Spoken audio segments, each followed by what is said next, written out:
Students, आज हम देखेंगे कॉन्सेप्ट ऑफ कैपेसिटेंस। तो कैपेसिटेंस क्या होता है ये समझते हैं पहले आपका। ठीक है, तो देखिए जैसे बाल्टी की कैपेसिटी होती है ना, वैसे ही किसी कंडक्टर की भी अपनी एक कैपेसिटी होती है आप लोगों का। मतलब किसी कंडक्टर को ना आप एक फिक्स अमाउंट ऑफ चार्ज आपका दे सकते हो आप लोगों का। जैसे आप मार्केट से कोई बाल्टी खरीद के लाते हो ना आप लोगों का, ऐसे जैसे 10 लीटर की बाल्टी, तो उसमें 10 लीटर पानी ही डाल सकते हो ना। वैसे ही आपका कोई कंडक्टर आपके पास है, जैसे यही मेटल का कोई पीस है ना, तो इसमें आप फिक्स्ड अमाउंट ऑफ चार्ज ही डाल सकते हो, उससे ज़्यादा नहीं डाल पाओगे। जैसे बाल्टी में 10 लीटर से ज़्यादा डालने की कोशिश करोगे तो नहीं जा पाएगा, 11 लीटर नहीं जाएगा उसमें, अगर 10 लीटर की बाल्टी है तो। वैसे ही इस कंडक्टर की भी अपनी क्या होगी, एक कैपेसिटी होगी कि वो उतना ही चार्ज लेगा, उससे ज़्यादा डालोगे तो नहीं लेगा आपका।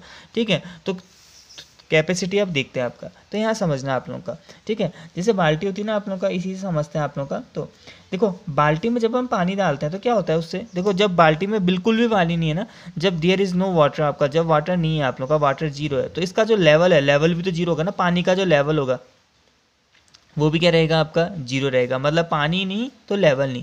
सेम ऐसे ही ना कंडक्टर्स में भी क्या होता है, कंडक्टर में भी ऐसा ही होता है आप लोग का। कंडक्टर में जब कंडक्टर में चार्ज नहीं होता है ना आपका, जब कंडक्टर में चार्ज नहीं होता है तो उस टाइम उसका पोटेंशियल भी क्या होता है, नहीं होता है। जब चार्ज नहीं तो पोटेंशियल भी नहीं। ठीक है, तो ये और ये याद रखना है आप लोगों का। मतलब कहने का मतलब मैं एक तरीके से ये ले रहा हूँ, जो चार्ज है, चार्ज को मैं वाटर के इक्वल कर रहा हूँ और पोटेंशियल को लेवल के।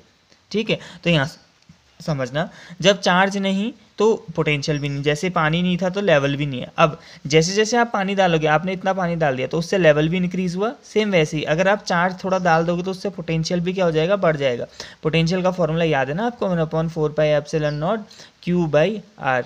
तो ये था आपका पोटेंशियल का फॉर्मूला। तो वही चीज़ है आपका, अगर आपका Q नहीं है तो V नहीं है, Q थोड़ा बढ़ेगा तो V भी बढ़ जाएगा आपका। अब देखो, आप जैसे जैसे चार्ज को बढ़ाते रहोगे, ये मतलब पानी आपने डाल दिया, पूरा का पूरा फुलफिल कर दिया आपका, तो जैसे जैसे आप पानी को बढ़ाओगे वैसे वैसे इसका पोटेंशियल भी इंक्रीज करेगा। मतलब ये जो लेवल है ये भी इंक्रीज कर रहा है पानी का। ठीक है, तो वाटर बनाने पर क्या हो रहा है, लेवल इंक्रीज कर रहा है। सिमिलरली वैसे ही आपका, अगर हम चार्ज बढ़ाएंगे किसी कंडक्टर में तो क्या होता है, उससे पोटेंशियल बढ़ जाता है।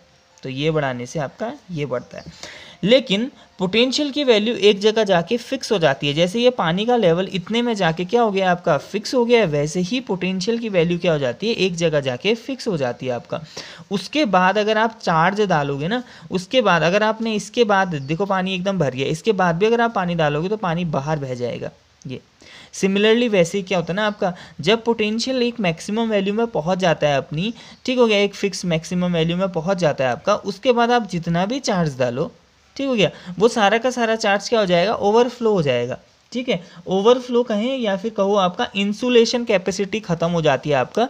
इंसुलेशन कैपेसिटी मतलब ये आसपास का जो इन्वायरमेंट है ना, चार्ज यहाँ फ्लो करना स्टार्ट कर देता है आपका। ठीक है, तो इंसुलेशन कैपेसिटी जो आसपास की एयर है उसकी क्या हो जाती है, आपकी खत्म हो जाती है, उसको रोकने की जो क्षमता है वो खत्म हो जाती है, और फिर वो क्या करता है आपका, ओवरफ्लो करने आपका स्टार्ट कर देता है आपका। ठीक है, तो ये अब यहाँ समझना आपका। तो कैपेसिटी क्या होगा फिर, कैपेसिटी क्या होगी फिर इस बाल्टी की कैपेसिटी। बाल्टी के कैपेसिटी में कहोगे आप, जब पानी का लेवल एकदम मैक्सिमम होगा, ये जो फिक्स है आपका ये, तो उस टाइम जितना चार्ज हो गया, उस टाइम जितना पानी है, उसको कहोगे ना इस बाल्टी की कैपेसिटी। जिस टाइम आपने पानी डाला, आपका एकदम लेवल एकदम फुल हो गया, उस टाइम जितना भी पानी होगा इसके अंदर, वही तो इसकी कैपेसिटी है। वैसे ही आपका कैपेसिटी, कंडक्टर की कैपेसिटी क्या होगी फिर आपका, देखो कंडक्टर में आपने चार्ज डाला, तब तक डाला जब तक पोटेंशियल की मैक्सिमम वैल्यू नहीं होगी। जब पोटेंशियल की मैक्सिमम वैल्यू हुई, उस टाइम तक जितना भी आपने चार्ज डाल रखा है उसी को क्या कहोगे आप, उसकी कैपेसिटी आपका। ठीक है, मैक्सिमम कैपेसिटी। अब यहाँ समझना आपका, यहाँ से एक रूल भी निकलता है, बताया आपका, वो रूल समझना आपका। देखो मैंने क्या कहा ना, चार्ज और पोटेंशियल, देखो चार्ज बढ़ता है तो पोटेंशियल बढ़ता है ना, जैसे पानी डालने से लेवल बढ़ता है आपका, वैसे चार्ज बढ़ाने से क्या बढ़ता है आपका। तो यहाँ से एक रूल निकलता है कि Q is directly proportional to V। जितना चार्ज आप डालोगे उतना ही पोटेंशियल बढ़ेगा। तो दोनों एक दूसरे के क्या होते हैं, डायरेक्टली प्रोपोर्शन होते हैं। जब ये प्रोपोर्शन का साइन हटता है ना, तो यहाँ से एक कांस्टेंट आता है जिसको हम C से दिखाते हैं, और V, इस C को ही बोलते हैं आपका कैपेसिटी या कैपेसिटेंस ऑफ कंडक्टर। ठीक है, और ये जो C है ना, ये किस चीज़ में डिपेंड करता है, मुझे आप ही बताओगे, आप लोगों का मतलब सोच के बताएंगे। आप लोग मन में सोचो आप लोगों का। अब देखो ये जो कैपेसिटी है किस चीज़ में डिपेंड कर सकती है आप लोगों का, जैसे यहाँ पर था ना, इस बाल्टी की कैपेसिटी किस में डिपेंड करेगी, क्या ये पानी में डिपेंड करेगी, आप कितना पानी डाल रहे हो, नहीं करेगी मेरे ख्याल से। आप पानी जितना ही डालो, मार्केट से अगर आप 10 लीटर पानी 10 लीटर की बाल्टी ला रखे हो तो उससे 10 लीटर मतलब कहने का मतलब आपके आगे समंदर है, लेकिन आपके पास 10 लीटर की ही बाल्टी है आपका, तो आप मेरे ख्याल से उस पानी मतलब उसमें 10 लीटर पानी ही भर पाओगे आप लोगों का। तो कहने का मतलब कि पानी से उसकी बाल्टी की कैपेसिटी में कोई फ़र्क नहीं पड़ने वाला है आपका। मान लो आपके पास 10 लीटर की बाल्टी, आगे बिल्कुल भी नहीं है पानी, लेकिन फिर भी बाल्टी तो 10 लीटर की है, उसकी कैपेसिटी तो 10 लीटर की ही रही आपका, मतलब पानी हो या ना हो बाल्टी की कैपेसिटी 10 लीटर ही रहेगी आपका। वैसे ही आपका जो कैपेसिटी होती है ना आपका कंडक्टर की कैपेसिटी, वो चार्ज पे बिल्कुल भी डिपेंड नहीं करती है आप लोगों का। आपके पास चार्ज हो या ना हो, आपके पास अगर कोई कंडक्टर है तो उसकी कुछ ना कुछ कैपेसिटी होगी ही होगी आप लोगों का, ठीक है। तो पहली बात, अब ये चीज़ किस चीज़ में डिपेंड करेगी, फिर आपका चार्ज पे तो डिपेंड नहीं कर रही है, वैसे ही पोटेंशियल पे भी डिपेंड नहीं करती है आपका, ठीक हो गया। ये सी किस में डिपेंड करेगा फिर, कैपेसिटी। तो कैपेसिटी कुछ चीज़ों में डिपेंड करता है। पहली चीज़ ये शेप में डिपेंड करेगा, आपका कैसा शेप है, साथ में साइज में, ठीक है, शेप में, साइज में, और साथ में आसपास के मीडियम में भी डिपेंड करता है आप लोगों का, ठीक है। तो ये इन चीज़ों पे क्या करता है, कैपेसिटी डिपेंड करती है। जैसे बाल्टी होती है ना आप लोगों का, तो वो उसका साइज कैसा है, उसका शेप कैसा है, उसमें डिपेंड करेगा ना, जितना बड़ा साइज होगा, शेप भी होता है, अलग अलग टाइप के शेप आते हैं आपका, किसी शेप में पानी ज़्यादा नहीं रुकता है, किसी में ज़्यादा रुकता है आपका, तो वही चीज़ है आपका। तो कैपेसिटी किस में, शेप, साइज एंड मीडियम में, आसपास का मीडियम कैसा है, ठीक है। तो आसपास के मीडियम की अगर इंसुलेशन कैपेसिटी अगर ज़्यादा होगी, इंसुलेशन कैपेसिटी मतलब इस चार्ज को रोकने की क्षमता अगर ज़्यादा होगी, तो ज़्यादा चार्ज अंदर स्टे कर लेगा आपका, बाहर नहीं आ पाएगा, ठीक है। तो आसपास के मीडियम में भी आपका डिपेंड करता है। तो ये आपका रूल बना है यहाँ से, और ये फॉर्मूला आपका आप याद रखना है आप लोगों का कि Q इज इक्वल टू क्या होता है आपका CV।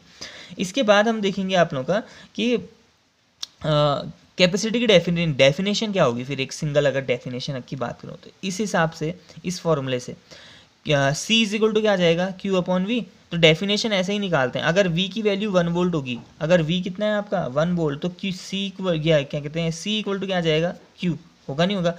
अगर V वोल्टेज जो है आपका पोटेंशियल वो 1 वोल्ट है, तो यहाँ से देखो C इक्वल टू क्यू आ जाएगा, नीचे तो 1 हो जाएगा ना आपका, तो C इक्वल टू क्यू। तो हम कैसे डिफाइन करेंगे कैपेसिटी को, तो कैपेसिटी क्या होता है, कैपेसिटी किसी चार्ज, किसी कंडक्टर का क्या होता है, चार्ज होता है। कब होता है कंडक्टर का चार्ज, जब उसका पोटेंशियल कितना होता है 1 वोल्ट। मतलब अगर कोई कंडक्टर 1 वोल्ट में है तो उसका जो भी चार्ज होगा उसी को क्या कहोगे, उसकी कैपेसिटी आप कहोगे, ठीक है। या फिर ऐसे भी बोलते हैं कि किसी कंडक्टर का पोटेंशियल 1 वोल्ट इंक्रीज करने में, किसी कंडक्टर का पोटेंशियल 1 वोल्ट इंक्रीज करने में उस जितना भी चार्ज दिया जाता है, मतलब 1 वोल्ट पोटेंशियल इंक्रीज करने में जितना भी उसमें चार्ज आप दे रहे हो उसी को क्या कहोगे आप लोगों का, उसकी कैपेसिटी आप कहोगे, ठीक है। तो ये कैपेसिटी, अब कैपेसिटी तो देख लिया आपका, इसकी डेफिनेशन भी ठीक है आप लोगों का। अब आता है इसका यूनिट, तो इसकी जो यूनिट होती है ना वो होती है फैरड, इसकी यूनिट को कहा जाता है फैरड, ठीक है, FARAD, फैराड भी बोलते हैं, वैसे फैरड भी बोलते हैं आपका, ठीक है।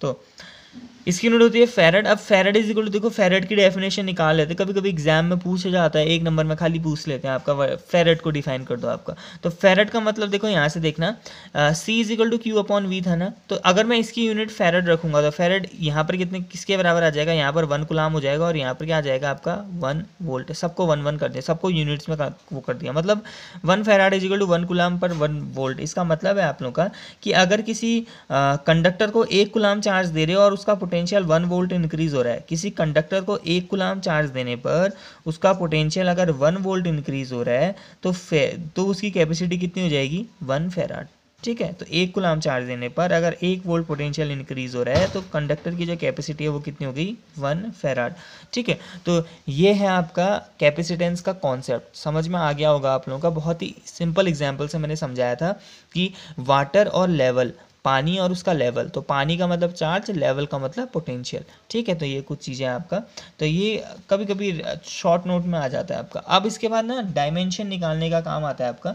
तो डायमेंशन कैसे निकालोगे फिर आप लोगों का, डायमेंशन आप इसी फॉर्मूले से निकालना है, ये C is equal to Q upon V से। तो क्यू की क्या होती थी डायमेंशन, क्यू की डायमेंशन मैंने पहले भी कहा था 88 होती है 80, तो ये याद रखना है आप लोगों का कि क्यू की डायमेंशन इतनी होती है। अब पोटेंशियल की डेफिनेशन कितनी होती है? अगर आपको पोटेंशियल की डेफिनेशन डायरेक्ट नहीं आती है तो आप यहाँ से जा सकते हो कि V is equal to W/Q0 होता था ना आपका, ये फॉर्मूला होता था, तो यहाँ से निकाल सकते हो।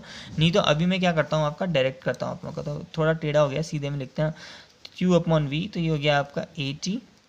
साथ में पोटेंशियल की जो डायरेक्ट डेफिनेशन वो आती है, डायमेंशन आती है, वो होती है ML2T-3 A-1, ठीक है, इतना कुछ। जब ये डिवाइड करोगे तो बन जाएगा M-1 L-2 T-2 नहीं T+2, रुको -3 ऊपर गया 4, T+4 और A2, तो इतना कुछ इसकी डायमेंशन आ जाएगी, ठीक है। तो ये चीज़ है आपका, तो आज के लिए इतना काफ़ी